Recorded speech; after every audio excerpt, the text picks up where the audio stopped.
Good evening po ulit sa lahat ng bumubuo ng punto por punto. Bro, Yes, bro.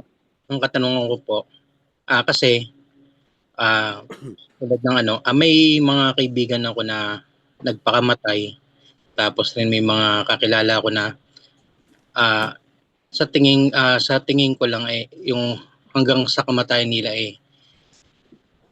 hindi nila tanggap yung sakramento, pati kumbaga hindi nagbalik sa simbahang Katoliko. Ngayon tuwing ipinapanalangin ko sila o kaya pinapamisa, nandun yung sa isip ko na yung salitang laging nagbabakasakali na inilagay sila ng Diyos sa purgatory.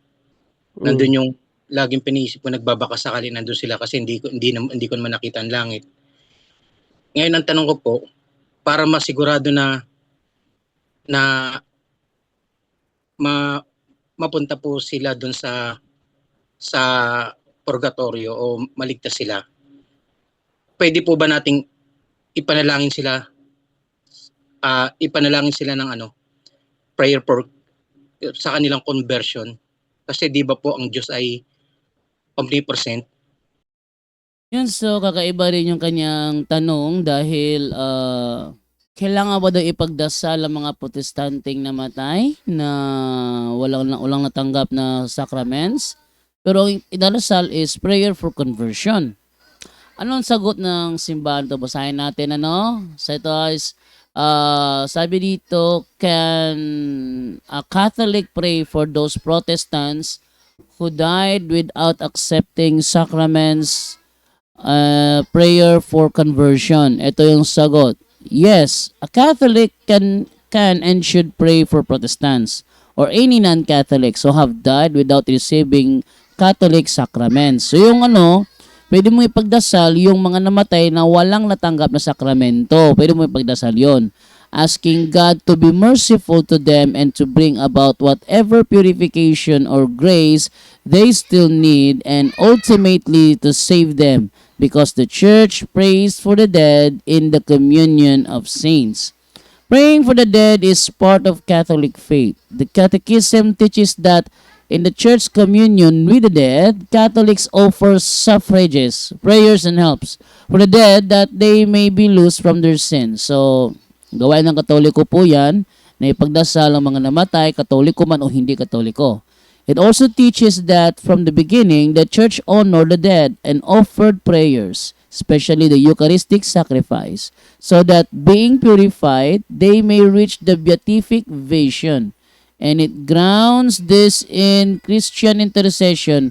Prayer asked on behalf of another look not only to one's own interest but also those of others. Yan ay nasa ating CCC 2635, no?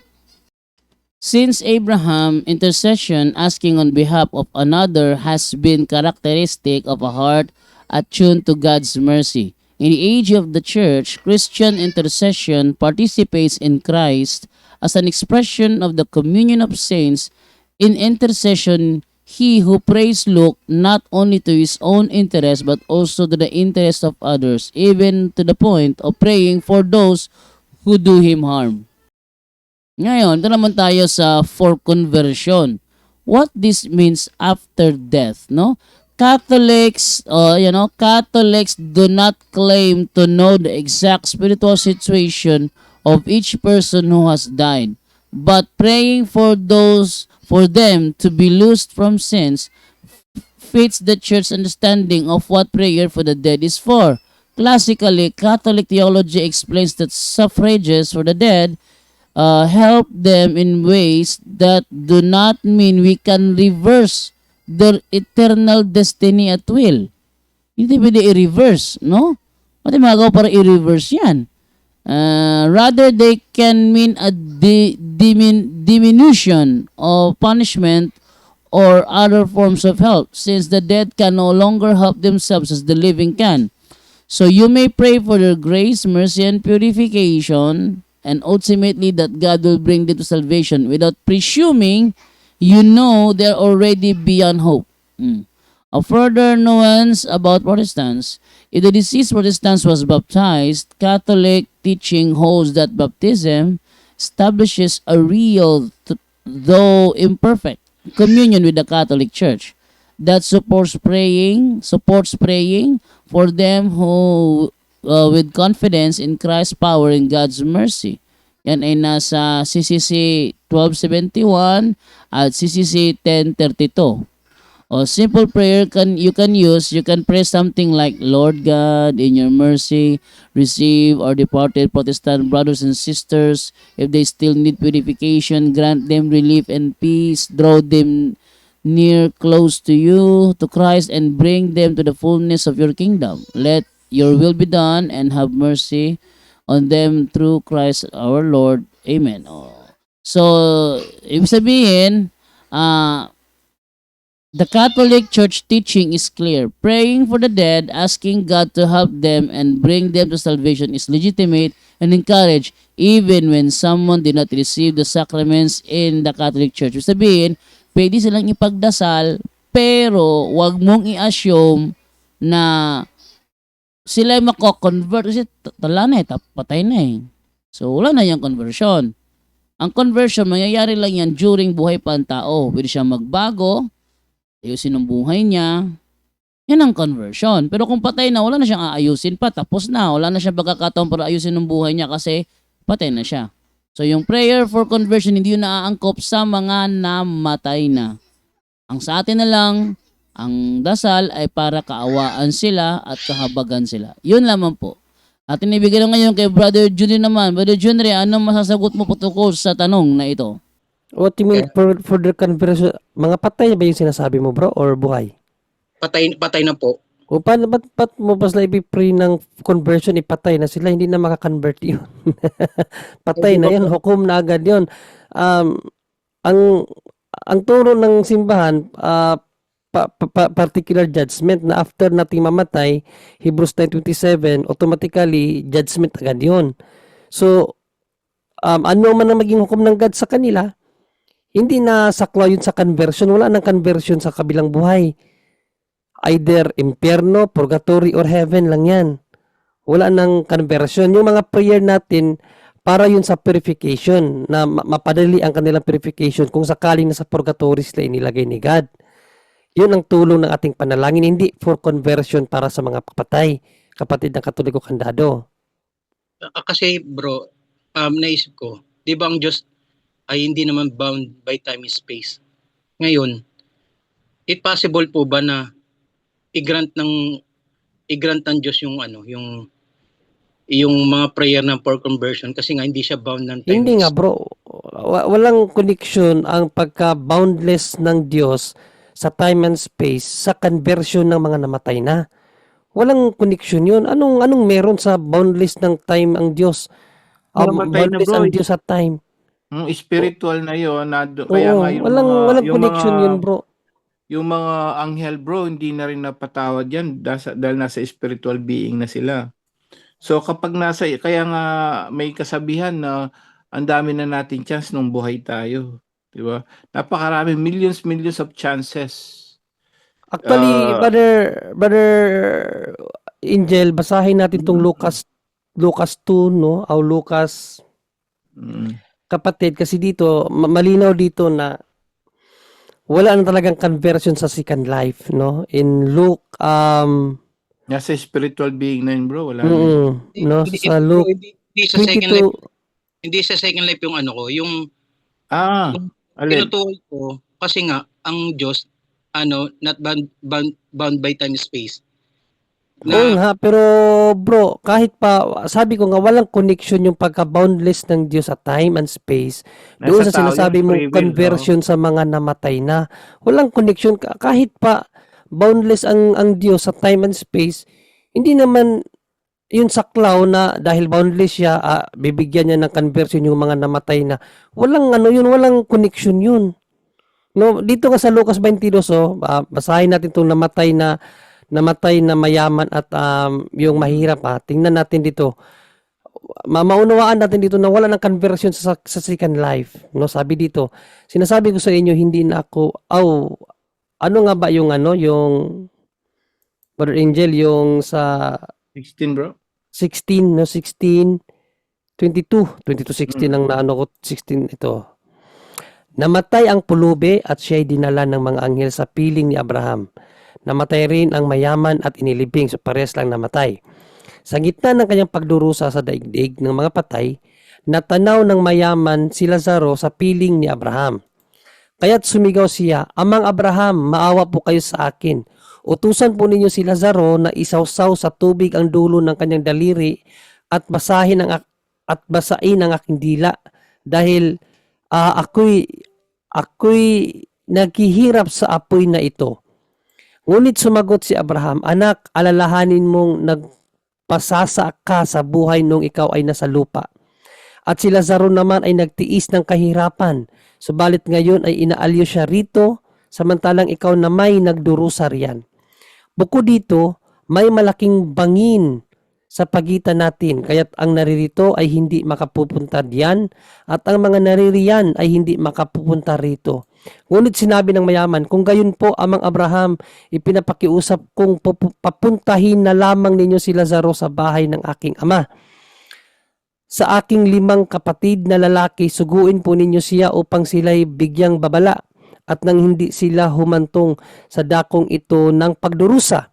Ngunit sinabi sa kanya ni Abraham na sa kanila ang mga kasulatan ni Moises at ng mga propeta, yun ang kanilang pakinggan. So ibig sabihin, sa lupa, mayroon tayong dapat gabitin, no, for conversion. No, sa panahon nila, yung mga kasulatan ni Moises at ng mga propeta na kanilang pakikinggan. Sumagot ang mayaman, "Hindi po sapat ang mga iyon. Ngunit kung magpapakita sa kanila ang isang patay na muling nabuhay, magsisi sila at tatalikuran ang kanilang mga kasalanan." Sinabi naman sa kanya ni Abraham, kung ayaw nilang pakinggan ang mga sinulat ni Moises at mga propeta, hindi rin nila paniniwalaan kahit ang isang patay na muling nabuhay. Oh. So, dito may sense na kahit pa mabuhay ang isang patay, hindi pa rin nila paniniwalaan yun. So, wala pa rin conversion mangyayari sa kanila sa second life, kapatid. So, there's no conversion talaga in afterlife. Wala na conversion doon. Ang conversion, dito lang yan sa lupa habang buhay pa tayo. Kaya nga may kasabihan, habang may buhay, may pag-asa. Habang may buhay ka pa, may pag-asa talaga. Pero pag namatay ka, judgment na agad yun. Bro, hindi yung second life yung kamatayan ng tinutukoy ko na conversion nila. Ang tinutukoy ko, yung bago gawin nila yung kunyari, 'di ba, kunyari nagbigti. Merong milliseconds pa yun, may ilang segundo pa para nabuhay pa siya. Na i-grant ng Diyos yung prayer kasi Teka lang, di namin nagits yung ang tanong mo kasi kaganina yung mga namatay na. Tinanong ko kung bang mga namatay na or yung buhay, sabi mo namatay na. Tapos ngayon naghihinalo pa. Klaruhin mo yung pinakatanong mo, bro, para hindi magkarambol-rambol yung sagot din namin. Sige, ganito. 'Di ba Ano ba talagang tanong mo, namatay na or naghihinalo pa lang? Hindi, 'di ba sila nagpakamatay sila. Pero ito yung So namatay na kasi nagpakamatay na. So namatay na, wala nang buhay. walang buhay. Pero yung Patay time na. na bago gawin nila yung oras na yun, siyempre sa time natin, 'di ba? Ngayon, kunyari nakaraan patay na sila nung nakalipas na. Pero din sa bound nga ng time space ng Diyos, na possible ba i-grant yan yung oras na gawin niya, siyempre may mga may mga ilang segundo pa yan. Pwede ba siyang makagawa ng real act of contrition? Yung mga panahon na yun, Bro, na yun. actually bro, ang tanong mo bro, parang contradictory ba? Kasi namatay na, tapos parang may seconds pa na hindi pa namatay para makapag pa ng conversion. Contradictory. So, it cannot be. No? Hindi, dito bro, yung Ray. Kasi ang pinakaano kasi mo dito, ang pinakatanong mo is namatay na. Kaya klinaklaro ko namatay na ba? Or Brother John Ray, Brother Wendell. yung sa katikisim na lang, 1035 ba yun? Malinaw yun ang deklarasyon ng simbahan. Pag ang isang Immediate. tao namatay na sa Immediate mortal na yun eh. kasalanan, Immediately. immediately, impyerno siya. Mm. Hindi, yung sinasabi ni Katoliko Condado, ang pagkakaintindi ko, bro, Katoliko, yung bang magpapakamatay siya pero magsisisi siya, parang ganon? Oo, kasi Nakapagsisi? Hindi nga Brother Angel kasi ang ganito Hindi, kasi yun nga, oh, wait, yung tanong lang muna i-clarify kinaklaro, natin. kinaklaro Tanong ko kasi lang, sa yung, kanya kung namatay na ba. Hindi siya yung maghihinalo pa lang. Namatay na daw eh. Namatay na daw. kasi Pero ganito, ang punto diyan, Katolikong Kandado na nagpakamatay siya, Tapos pero namatay na Bro Wendell. Namatay na. namatay na siya Oo. dahil ang Panginoon ay not bound by time and space. Before siya nagpakamatay, nagsisi. ah, nagsisi. Tandaan natin na ang pagsisisi, yun ay act of contrition sa tapos ng kasalanang ginawa na sinisisihan niya. At maliban diyan, hindi sapat lang ang pagsisisi. Dahil sa doktrina ng simbahang Katoliko, meron pang tinatawag na act of contrition. Mm. Maliban na act of contrition, meron pang reparation to the damage. Pag di Mm. ma-repair ang damage sa taong nagsisisi, yun ang kaniyang Purgatory. babayaran sa purgatorio. Mm. Pero ang nakakalito kasi Brother Wendell, ang tanong ni Brother Candado kanina, namatay na tapos mananalangin siya for conversion. Iba naman yung sinabi niya ngayon na yung nagpapakamatay ang magpapakonvert kasi mayroon pang dying seconds na parang makonvert siya, magbago siya. Nagka Mm. gulo-gulo kasi yung tanong mo bro, Brother Candado ba? Ang So, pinakatanong mo Brother kanina Ray, as far as I remember, namatay na. Tapos mananalangin ka doon sa namatay for his conversion. Yun ang tanong niya kanina eh. so malinaw kung tingnan natin ang ebanghelyo ng ang pahayag ng ating Panginoong Hesus sa San Mateo Kapitulo 22, versikulo 11 hanggang 13, On, makita natin diyan na 'di ba may inimbitahan sa kasal, mm, may dumalo na walang suot na kasuotan ng kasal. Anong mm, nangyari? 'Di ba hinuli siya at itinapon sa apoy? mm, Ang punto dito, ano po ba yung kasuotan ng kasal? Bakit ganun ka-istrikto? Bible must be interpreted according to the context in which it emerged. Sa tradisyon ng mga Hodyo, bago ka papasok sa kasal, meron na nakahandang kasuotan doon sa pintuan. mm, Magbihis ka, suotin mo yon para magiging kabahagi ka sa kumbira. Anong punto dito? Bago ka magiging kabahagi sa komunyon, tayo'y binihisa na ng tinatawag na sanctifying grace sa binyag. Ibig sabihin, yung sanctifying grace sa binyag, pwede yan na mawala sa isa lang na mortal na kasalanan. Dahil mawala yan sa isang mortal na kasalanan, hindi na tayo pwedeng magkomunyon. Dahil nawala yan. Maliban lang kung pinagsisihan natin yan at nangumpisal tayo. Anong punto diyan? How about kung nawala ang sanctifying grace nung buhay ka pa hanggang namatay ka? Yun ang mangyari sa Catechism of the Catholic Church 1035. immediately. Tsaka pag bro Candado no at to be clarify lang, pag namatay na bro, wala na talagang conversion yan. So wag mo nang iano na pwede pang madala sa panalangin kasi si God is ano naman siya eh, hindi naman siya bound sa time and space. Walang connection yun. Walang connection yun bro.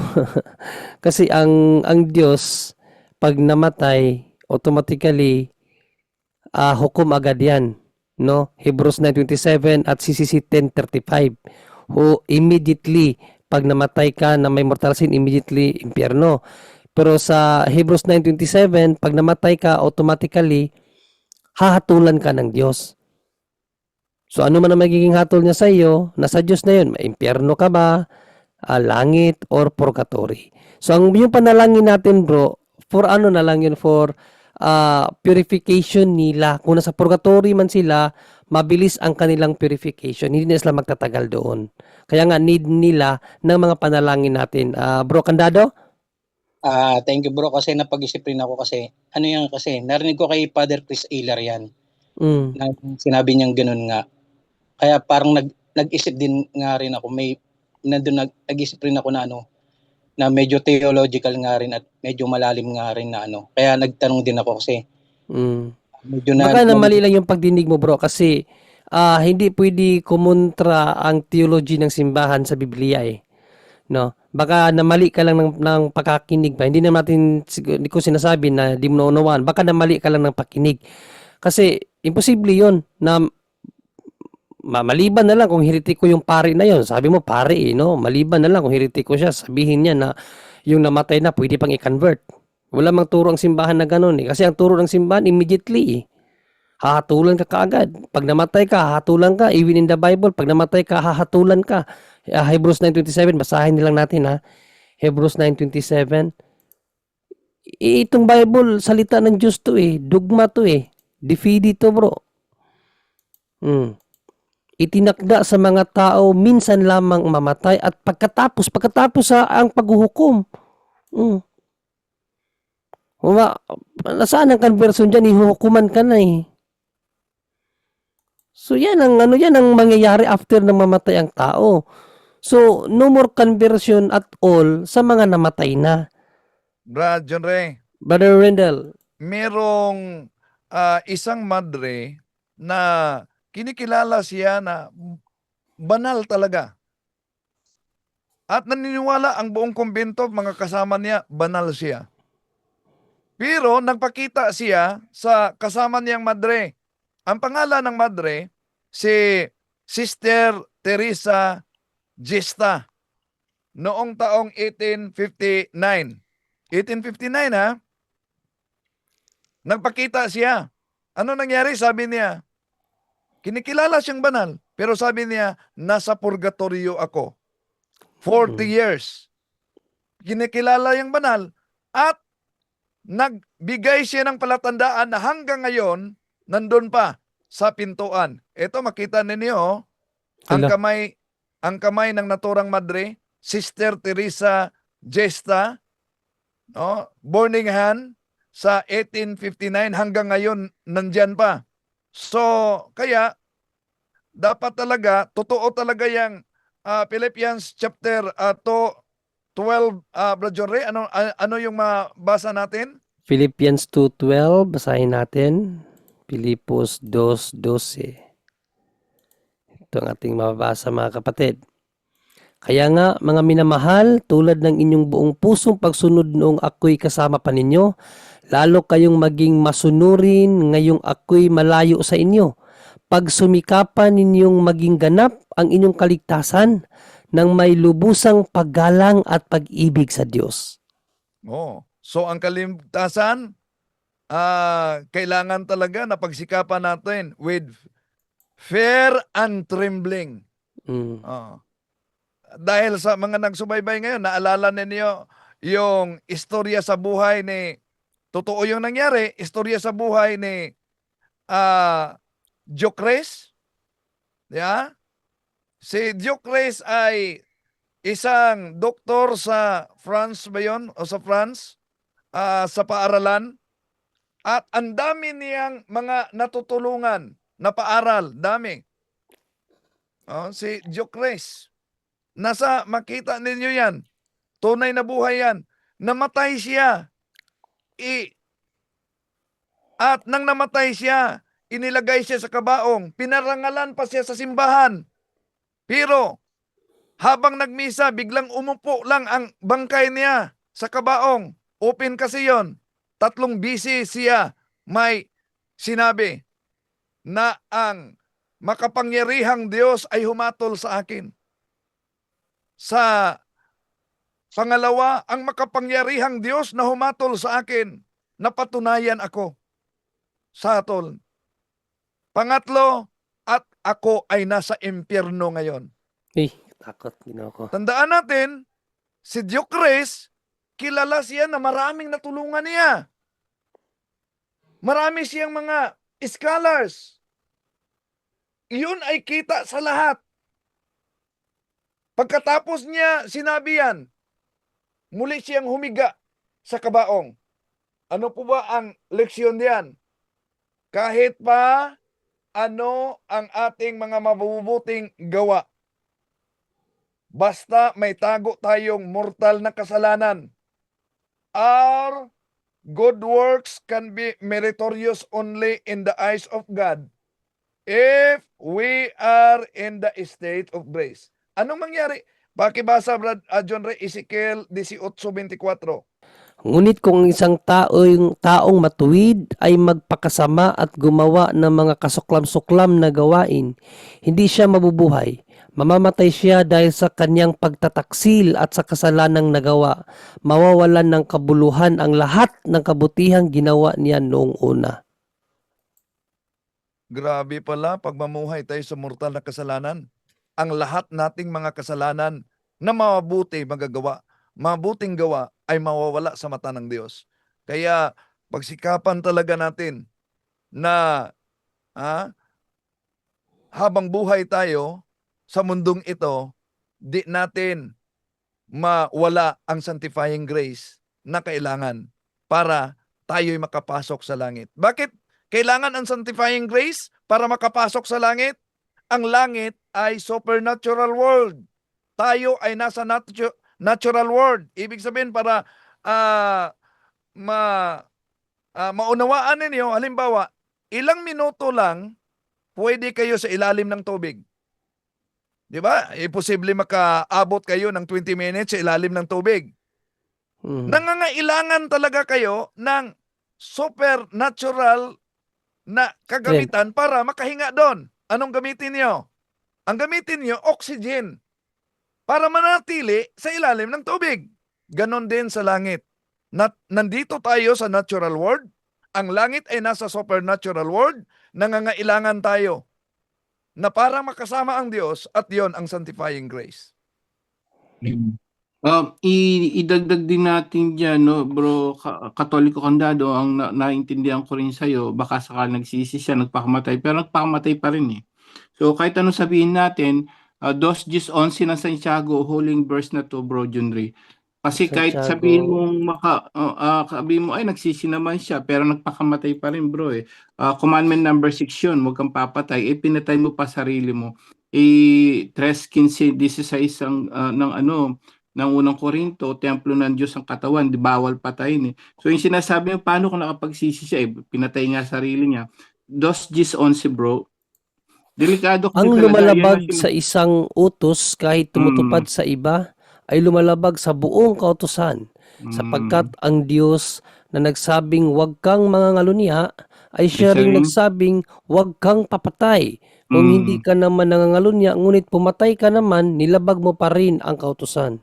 Yan yung sa Ezekiel kanina. So sa lahat na nakikinig, no, akala natin, nasa state of grace naman ako, pero maramot naman ako. Parang gano'n, di ba? O nasa state of grace naman ako, pero yun nga, yung sinasabi mo nga yung Katoliko Kandado, nagpakamatay siya, pero parang last minute, baka sakaling nakapagsisi siya, baka sakaling napunta sa purgatorio, nagpakamatay. May ginawa nga siyang mortal sin dun, bro, Kandado eh, no? Kaya yun, kumbaga, ina-assume mo na baka yung before ng huling hininga niya nakapagsisi. Tama ka, Katoliko Kandado? Opo, kasi naano ko yan sa, hindi ako nagkakamali, kay St. John Marie Benito. Baka hindi pa Yun na nga namatay. yun, kasi may pagpapakamatay nga nangyari, bro eh. Kahit sabihin mo nga, nagsisi siya, yung nga sabi dyan, hindi nga siya nangangalunya, pumapatay naman. So kumbaga yun, ilagay mo sa konteksto yun, nagsisi naman siya kahit nagpakamatay. Nagpakamatay pa rin eh. Nagets mo? Bigay ng Diyos yun eh. Templo ng Diyos ang katawan niya, bro eh.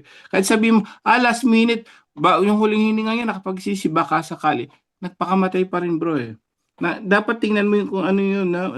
Hindi porket, lalo na, Hebreo 10:26, nalaman mo na yung katotohanan eh. Tuloy-tuloy ka pa rin sa kasalanan. Wala nang may pagpapatawad sa yung kasalanan. So, basta't ang isipin mo na lang, bro, lahat na nakikinig po ngayon, turo na simbahan, lahat ng namatay ipagdasal natin. Tama po 'yon. Kasi mercy of God lang ang chance natin.